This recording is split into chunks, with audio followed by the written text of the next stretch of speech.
In today's episode, we're going to be going through every year from the 2000s decade and deciding what is the best rap album from that year. And it's going to be fun because this is actually kind of the decade that raised us in terms of our hip hop listening. And we're starting off with the year of 2000, both our birth years. So what do you have, man? If you don't have this album, I'm actually going to get a bit cheesed at you. I'm not going to lie, bro. But I have the Marshall Mathers LP by Eminem. What do you have? Listen, this was really tough for me, okay? Because you off had with that. Stankonia that year. You had like Water for Chocolate by Common. Of course, the Marshall Mathers LP. Supreme Clientele by Ghostface Killah, one of the best rap albums of all time. Listen, it's very tough for me just because I do have the Marshall Mathers LP. Thank God. That's what I'm Okay, locking all right. in. But I was kind of late to the game on like Water for Chocolate by Common. Coleman had actually put me onto it about maybe a bit less than a year ago, and the more that I'm listening to that album, the more I'm debating, like, is it going to surpass Marshall Mathers LP with time? Just because Interesting. when you're looking at how progressive that soundscape is, and you're looking at the live instrumentals, the samples, the production from Jay Dilla, Questlove, like, it was kind of the first Soulquarians album, and Common's rapping on this album is phenomenal when you're looking at songs like Doon It, when you're looking at songs like Time Travelin', like, it's some really advanced shit. Like, I feel like it's maybe the To Pimp a Butterfly from the 2000s in some regards. I've seen those kinds of takes on Twitter before, but yeah, like Water for Chocolate is definitely in contention for me. I had that in my honorable mentions. Stankonia by Outkast, of course. You want to talk about an advanced album, go listen to that soundscape. Supreme Clientele by Ghostface Killah, as you said, I think is probably my top 3 solo Wu member projects when it comes to, let's say, my rankings. So I think it's Ghostface's best. It is It's so Ghostface's. zany, yeah, bro. Absolutely. The Dynasty, Rock La Familia, bro, by the whole, like... That wasn't in contention, bro, bro. It's a serious bro, album, it's a but serious I'm just album. saying I don't have it next to like Water for Chocolate. No, it's not. and- It's not. But I definitely did consider like my favorite of like the year, and that would make that conversation. But let's talk about the Marshall Mathers LP, man. I definitely do think that this is one of the best albums of all time. I do have the Slim Shady LP in front of it, but when it comes to a technical level and when it comes to having that sort of, I would say, dual persona that he's trying to show on kind the of a Marshall Mathers LP, trifecta though, because you have true. Slim Shady, Marshall Mathers, and Eminem. That's true. That The is very public true. figure himself on songs like The Way I Am, trying to see how he's able to live as a rapper. But I have the same album as well. I just feel like he finds the perfect middle ground between silly and clever. And I also feel like when you're going through all of these tracks, the way that everything is kind of sequenced from the skits, it all kind of plays in perfectly. Even the G-Funk flavors from Dr. Dre, the bounce the production has, as well as Eminem. Bitch Please too. Yes. Who knew? I could even talk about, let's say, something like Stan, one of the biggest accomplishments in hip hop history when it comes to a storytelling track. So I definitely do think it is album of the year for the year 2000. But like Water for Chocolate is definitely in contention. Amazing. But let's go on to number 2. This is going to be the year 2001, and I'm not going to lie, this was a bit of a dry year going back to it and looking into it. This was super easy for me, and it's going to be The Blueprint by Jay-Z for sure. But that's my Yeah, album this of the this year. is the easiest fucking year of this entire decade to Yeah. decide, and yeah, I mean, all you could really like put next to it maybe is something like Stillmatic by Nas, which is amazing, but at the same time, I feel like if it wasn't for the pressure that Jay-Z put on Nas with The Blueprint, he wouldn't have delivered an album like I have that. 2 other albums I want to talk about. Iron Flag by Wu-Tang Clan. I think it's a super underrated listen. And also Devil's Night by D12 released that same year. So, Also, Kiss the Game Goodbye by Jada Kiss is another one. that is a fantastic record as well. So there is quality within the year, but what do you want to start with, bro? You want to talk about the introduction to Kanye West production? Do you want to talk about some of the most iconic songs in the hip-hop genre, like Renegade, like Izzo, for example, even something like Song Cry? There's just so many great tracks on here that I go back to even like 20 fucking plus years, and they still sound as crisp as ever, excuse me. So I had The Blueprint from 2001. That's yeah, gonna be my absolutely. I just love the way that Jay-Z kind of juggles these different plates that he's serving you. You have more of the anthems like Izzo, but then you have the lyrical onslaughts like Renegade, for example, or something like The Ruler's Back. You have one of the most memorable diss songs of all time, with Takeover. Like, it's song after song, triumphant, blazing horns from Just Blaze, Kanye, and Bink. One of the best produced albums.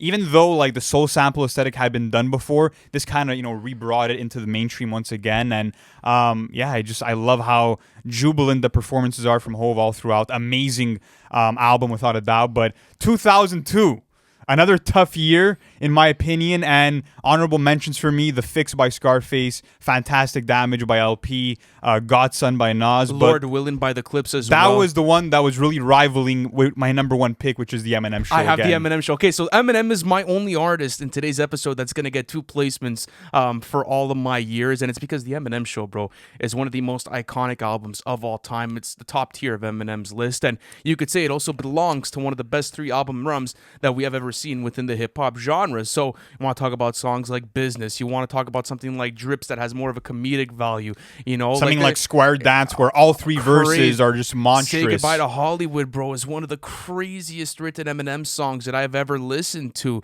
There's just so much off of this album that I could talk about. And I feel like it was Eminem's like most mature and profound album. Like, he kind of left some of the shock value aside and went into more of like a political terrain, rapping about previous presidents, rapping about the war on terror, and like serious shit, and also very personal songs like Cleaning Out My Closet, for not example. only that, but what was cool about the album is that it kind of stripped back the whole carpet, the whole curtain from pop culture, and kind of showing you the dirty side of it as well. And I really like that from the album. It's very raw as a listen, and it's like, it's one of Dr. Dre's best produced albums, bro. Like, you're gonna find some of his best beats on this project. Also, it's arguably one of the best like rap rock albums of all time, if you really think about it, because you do have a lot of like electric guitar driven instrumentals, like White America, for example, and you have Sing for the Moment, where he's kind of doing his own spin on a Dream On by Aerosmith. So, and you have the whole Till I Collapse, like Queen sample flip. If you guys don't know, Till I Collapse samples We Will Rock You from Queen, and you hear it within the drum pattern as well, so gets you into the groove too. I mean, there's so much memorable material on this album. I think it is a lock. But Lord Willin by Clips, bro, that came close for me. It did, but I'm not. Hey, listen, you might see them back on my list for this. For this episode. Yeah, so we'll see. It's that pairing with the Neptunes that was perfect, and I feel like this album really shows you the dirty street corners of Virginia, and really kind of sets the mood for a new rap duo that was going to come to conquer that decade. And it's too bad that they didn't give us like that many projects in the 2000s. But we move on to 2003, and this was another, like, I feel like what I'm experiencing for this entire list is a lot of years where it's a 2-album race. 2-album race for you? For almost every year. But and you know this year... You know what I found the most difficult about this in comparison to the other episode we did from 2010, I believe, was up to what? 2020, is that I was able to kind of live more through the moments of those albums throughout the years because I was developing and stuff, where this is more like re-listens. So it's kind of hard because we were born in 2000. How do you really get like those first moments with the Blueprint or the Eminem Show? You could only go back and really understand the quality on those re-listens. But for 2003, I'd Get Rich or Die Trying by 50 Cent. I also had the Black Album. Those were my two that I was struggling between. So Jay-Z. tell me that, okay? Because I have Get Rich or Die Trying also by 50 Cent. But what made you put it over the edge, far ahead from the Black Album? Bro, it's one of my favorite albums of all time, still to this day. I mean, how I got introduced to the fucking genre was low-key because of Get Rich or Die Trying, was because of albums like 2001, was because of the Marshall Mathers LP. So I feel like it kind of feels like it's associated to that run, bro, of Aftermath albums that were so iconic for the 2000s and had so much influence. If you want to talk about like one of the last sick gangster rap albums that we got from that decade, that could be in conversation. I also have some other ones that I want to talk about as we get later into the list. But yeah, 50 Cent's performance on this album was literally one of the best I've ever seen. And the track list is so consistent, bro, that you could even get to a song like Wangsta and you still want to put that into your like replay value. Yeah. You know, it's so hard to find a track on here that's weak and a track that doesn't make you feel that 50 Cent edge and that hunger and that viciousness. So that's why I think that's why I put it above the Black Album, just because every single song hits hard. I feel like it has better hooks than the Black Album. I also feel like the impact was bigger than the Black Album's impact. And I mean, maybe that's because Jay-Z took back the retirement thing. Who knows if we would see it in a different light if he had retired after that album. But Get Rich or Die Trying, I mean, it's almost a myth, bro. When you talk about how this album was kind of put together, you had the hottest producer in the game, the biggest rapper in the game, coming at the helm of the production with a rapper making his debut album, a gangster rap album after he had just survived the 9 shots. Like, it was just a perfect story, and he delivered, giving you banger after banger, memorable quotables, and just this ferocious energy throughout. So Everything you'd want from a rap album is within Get Rich or Die Trying's track list. So that's an absolute lock for 2003. But 2004, this was a very difficult year for me because I have my favorite Kanye album in this year, and it's The College Dropout by Kanye West. And listen, maybe if you want to ask me about replay value, I would put The College Dropout on my number 1, but I do have Mad Villainy by Mad Villainy on my number 1 position. So we're seeing eye to eye on this one. I thought you were going The College Dropout. No, listen, okay, like,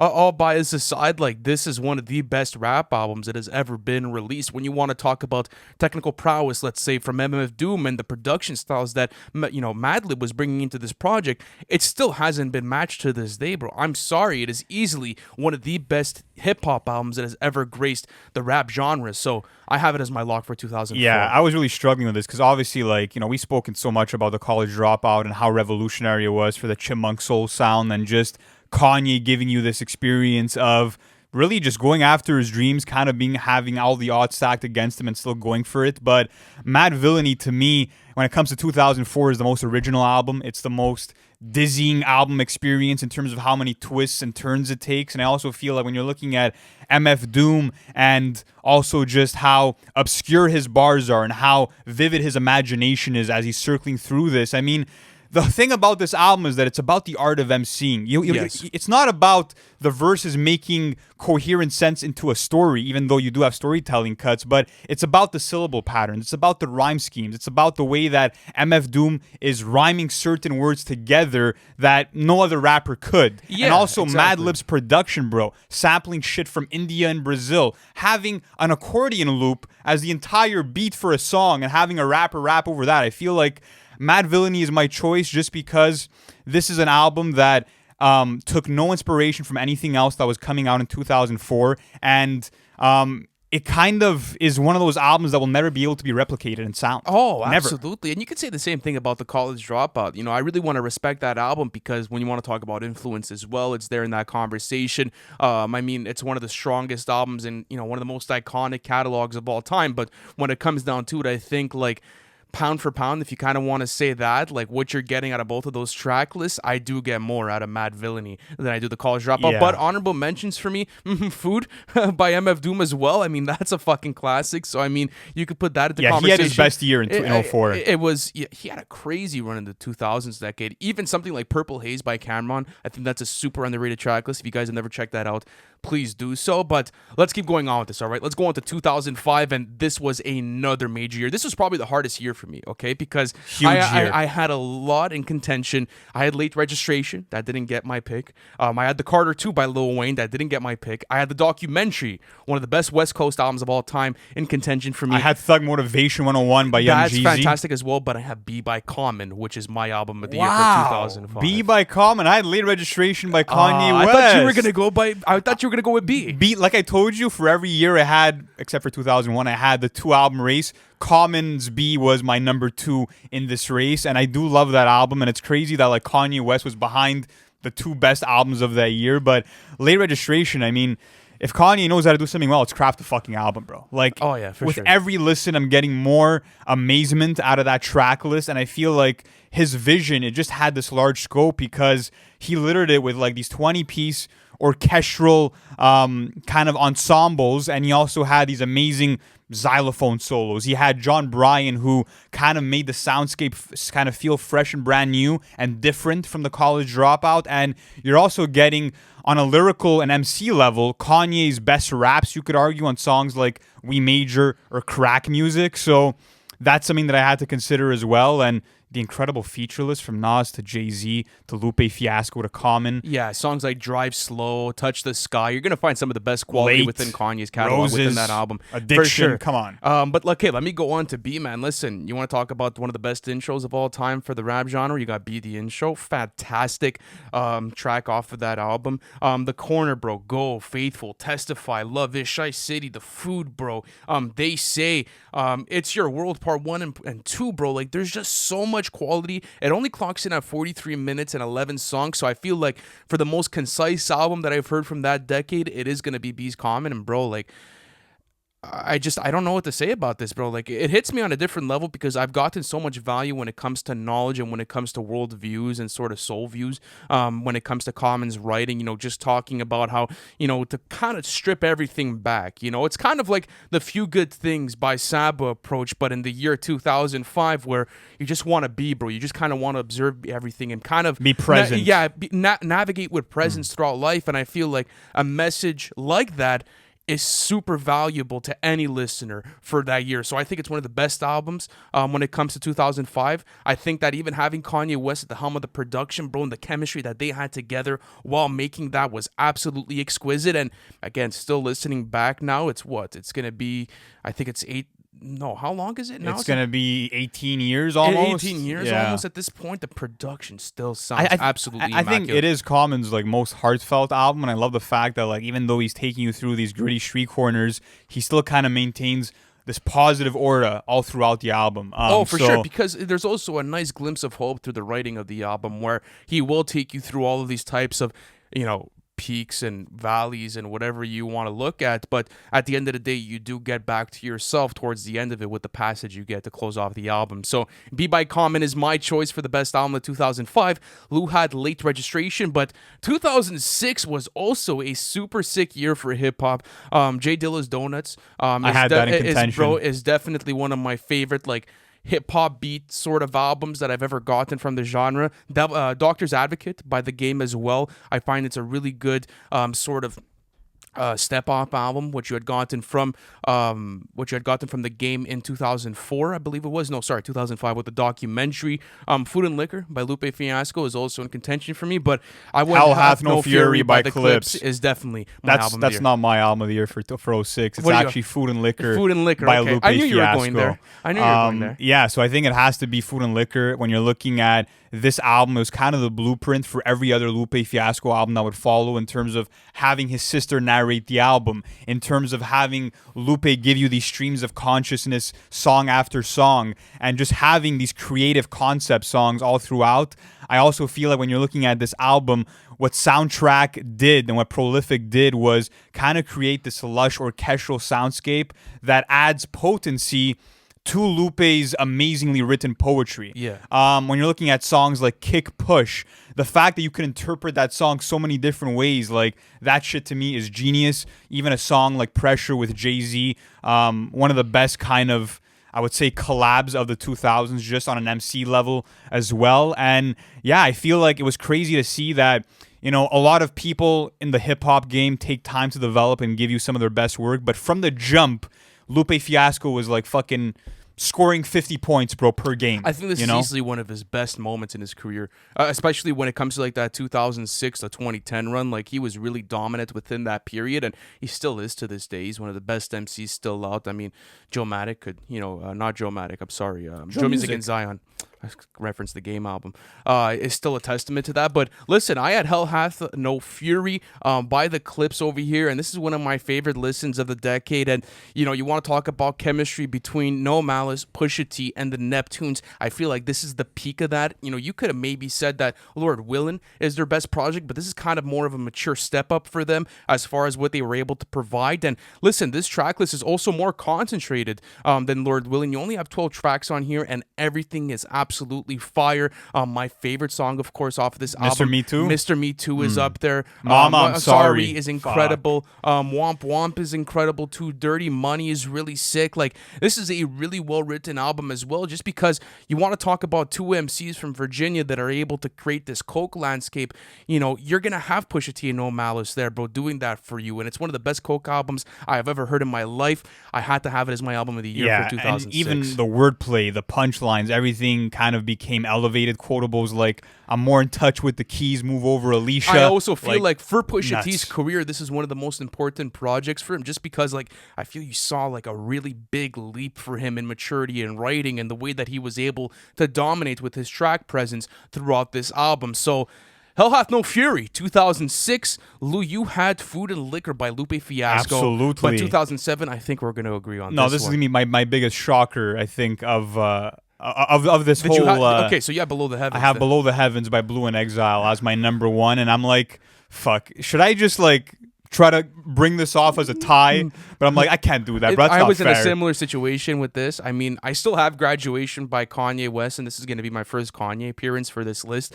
I love what he accomplished with this album. It's one of my favorite Kanye albums of all time. You want to talk about a triumphant soundscape that gets you motivated, that gets you into a confident zone. This is an album that does that for you. You have some of the best songs in the decade on here, like Flashing Lights, like I Wonder, like Good Morning. There's just so much quality within this track list. Can't Tell Me Nothing, Good Life. I mean, I could go on for how much quality there is in this track list. Yeah, I've spoken at length about Graduation and how much I appreciate it, and it is my favorite Kanye album, so it's pretty crazy to say that an album from Blue and Exile, who, by the way, most underrated rapper and producer duo ever, is better than Graduation to me. And I think that, like, it's really fucked up what happened with this album, just because it's kind of a situation where, like, let's say a mother lifts a car off the ground where her baby's trapped underneath. Like, it just defies all the laws of physics, but it ends up working, bro. Like, it's something quite that the sounds analogy. impossible just because this album was made by this independent artist who was relatively unknown at the time, no major label backing, no hot features, and ended up crafting what I think is the epitome of soul hip hop. And I just love the fact that he takes the stance of the everyman, someone that's actually The underdog. a struggling musician, bro. Like, this might be the realest album I ever heard just because of the perspective he's giving you on songs like Dancing in the Rain, just rapping about how, like, you know, he's putting all his time and all his passion into being in the studio, but at the same time he has to pay his bills and work his job. And I just love the fact that it's kind of like what J. Cole said on, I think it was Applying Pressure, where he's like, you know, I want to hear about, like, the broke rappers. Like, give me a perspective that's real. And that's why what it's Blue did here. That's why it's so original, and I've had so much fun with this album. Actually, recently, it's been one of my most spinned albums of the past couple of months. I really found an earworm for it as of recently, and like you were saying, that perspective is so unique to the landscape of hip hop, especially within that time. There was a lot of luxury albums coming out, bro. It was very braggadocious. It was very bling. It was very heavy and in your face, and this is a very stripped back album when you want to look at the content matter. Even when you want to talk about, you know, Exile's production on here, bro, it's easily one of the best produced jazz and soul albums I have ever heard, The bro. I'm being honest with you. scratches, the looped vocal Incredible, samples, just incredible. super soulful. And I just think that the reason why I have it over Graduation is I think that thematically, like, the whole idea that you can find heaven on earth from Blue is amazing. And I also think that, yeah, just thematically it kind of surpasses Graduation. I know it's a hot take, guys. Don't kill me in the comments, but I do have Below the Heavens, and Ant has Graduation for 2007. But let's now move on to 2008. This was the second easiest decision for me when it came to this list. The real kind of race again: 808s and Heartbreak by Kanye West, or the Carter 3 by Lil Wayne. And I chose the Carter 3, as I'm sure you did. Oh, right? of course. I have the Carter Yeah, 3 here. I also have Paper Trail by T.I. in this Good album. conversation. The Recession by Jeezy as well. That Facts. made my conversation. 808s and Heartbreak, that was in contention. But ultimately, I knew what the decision was going to come down to: the Carter 3. And I mean, if you guys have watched me defend this album in Free Smokes, if you guys have watched me defend this album on TikToks, I reference this album so many times as one of my favorites of the 2000s decade, and it's because I grew up listening to this album, bro. This is one of the first hip-hop albums I really listened to and I lived with as a fucking, like, 8-year-old child, which is pretty crazy to consider how explicit, you know, the language is on this album and how really raw it is. But some of the best lyrical and rapping performances you'll ever get within the genre on this album, bro. Where do you want to start with it, bro? Where do you want to go? I mean, it's just a phenomenal album, and I feel like it's kind of like Lil Wayne feels like he's on top of the world when he made this album, and when you listen to it, you feel like you're on top of the world just because, like, the confidence and charisma that he's exuding throughout that track list. But he kind of just had so much to offer. Like, I feel like this is the most complete album of 2008 because you're getting that passing of the torch moment on Mr. Carter. You're getting more of those club-friendly songs on something like Lollipop. You're getting the crazy progressive Lil Wayne on something like Let the Beat Build, which is still one of my favorite Wayne songs of all time. Like, then you're getting him rapping like a fucking alien on a milli, just kind of splurring out these amazing rhymes. concept songs like Dr. Dr. Carter as well, like where he's taking the perspective of a doctor and he's kind of talking about the state of the game while he's talking to his patient, who happens to be a broke down rapper who's trying to find this sound again. So as you were saying, you feel like you're on top of the world when you're listening to this album. And what's cool too is that, you know, he knew what he was doing with this album cover. You know, you have the Ready to Dies, you have the Illmatics. You know, when you have that, baby face on the album cover, you know you have to make a statement with your project. Is it on the same wall as Illmatic and Ready to Die for you? I think for sure. Yeah, absolutely. You could consider the Carter 3 as the top 10 album of all time in your conversation, and I wouldn't look at you crooked. I wouldn't put it there. I wouldn't put that there, but someone could definitely make the argument for it. So 2008 is definitely a lock for the Carter 3. But 808s, you could argue, more influential album, maybe the more important album, but like bang for bang, song for song. Rapping quality as well, production choices, I'd still probably go the Carter 3. It was just ahead of its time, 808, so I appreciate it for that. But yeah, I think the Carter 3 is the better album. But the last year on this list is actually 2009. And fuck, this was a tough one too. This was a What did you have in contention? Only Built for Cuban Links Part 2. Yeah. I had The Ecstatic by Mos Def, by the way, which is not available on Apple Music, which is a fucking sin. I tried crime. I tried to go revisit it because it's actually his last album before he went into the whole Yassine Bey, rebranding, and before he took some time off. It's also his second best album, Bro, not including Black Star stuff. Did you have this as your number one? My number 2. Oh, your number I had 2? It my number 2. Then after that, I had Relapse by Eminem in contention. Is that as well. number 1? That is not number 1. Okay. Man in the Moon by Kid Cudi is number 1. Yeah, I have the same thing. Yeah, I think looking all these years back, and what's cool is that I went back and I kind of wanted to see what other people were putting as their album of the year. And bro, this didn't crack anyone's top 10 list. But when it comes to blogs, when it comes to placements on, let's say, articles, whatever the fuck it is, everyone had this in like the 15 to 20 range. But it's easily the most influential album from that year. Seeing how it brought a whole community of people together and how, it kind of plays on that level of music brings people together, and that's what I love about Man on the Moon. It's kind of accepting the fact that you're an outcast in this world, but you could find peace from being an outcast, and you could find peace from being alone in your own thoughts, and you could always work towards finding a better life no matter how tough times get. So that's what I love about this album. And when you want to talk about the sincere emotions, when you want to talk about also the progressive types of productions you were hearing from this album, like I've never heard an album produced like this, especially for this decade. It's really advanced for its time on that front too, so I had it as my album. You think it's a case of like, because you're saying how some people, and I kind of feel the same way, that no one really mentions this as their album of the year for 2009, but you think it's a case that people put it more into that pop conversation and don't really consider it that much of a rap album? But I mean, it is a rap album. It is, absolutely. I mean, you could say that there's, hints of psychedelic hip-hop in here, that there's, hints of alternative hip-hop in here, that there's hints of pop hip-hop in here, but at the end of the day, it is a rap album. It is a hip-hop album. Yeah, you go through songs like Alive, bro, or Soundtrack to My Life. That's rapping. I'm sorry, bro. Absolutely. Like, Kid Cudi has a great pen on this album. I mean, it is a step up also from a kid named Cudi. That's another thing too, is that this was a full artistic moment for Kid Cudi. Yeah. And when you want to talk about one of the most iconic careers that we've ever gotten in rap, when it comes to that 2010 decade, it was built off of this album. So, I think The Ecstatic by Mos Def came really close to me, just because, like I was mentioning, to me it is his best album right after Black on Both Sides. I love the fact that he got Madlib and Oh No to take care of the soundscape, which was super trippy, super suspenseful. And I also like the fact that it was kind of influenced by Mad Villainy in the sense that you have these kind of crazy and quirky song structures where you don't have too many hooks. You have a lot of songs that are like under 3 minutes long. So I thought that was super creative. It's also very mystique when it comes to the vibe of the album. Yeah. You're in there and you're always wondering what's coming next, or, ooh, that makes me feel a bit uncomfortable when it comes to a production choice or a flow that Mos Def is using, but that sounds really fucking good and I want to go back and listen to this. So it's been a while I've listened to it, but even when I was a kid going through Mos Def's catalog and even, everything he did with Black Star, I mean, this was definitely one of those albums that I had higher up in my rankings, and I wanted to include it at number 1, but Man in the Moon ended up taking it for me. Too many highlights, bro. I mean, day and night, when you're looking at Intergalactic, Soundtrack to My Life, like, it's just Pursuit of Happiness, Alive. And in terms of like an album truly taking you to like another galaxy, I feel like Kid Cudi really accomplished that. And now we're seeing, I feel like in today's modern soundscape that today's modern landscape in hip hop, that a lot of artists are trying to kind of, take you to outer space with their albums, like an eternal take. Would you see an Astroworld if it wasn't for Man on the Moon?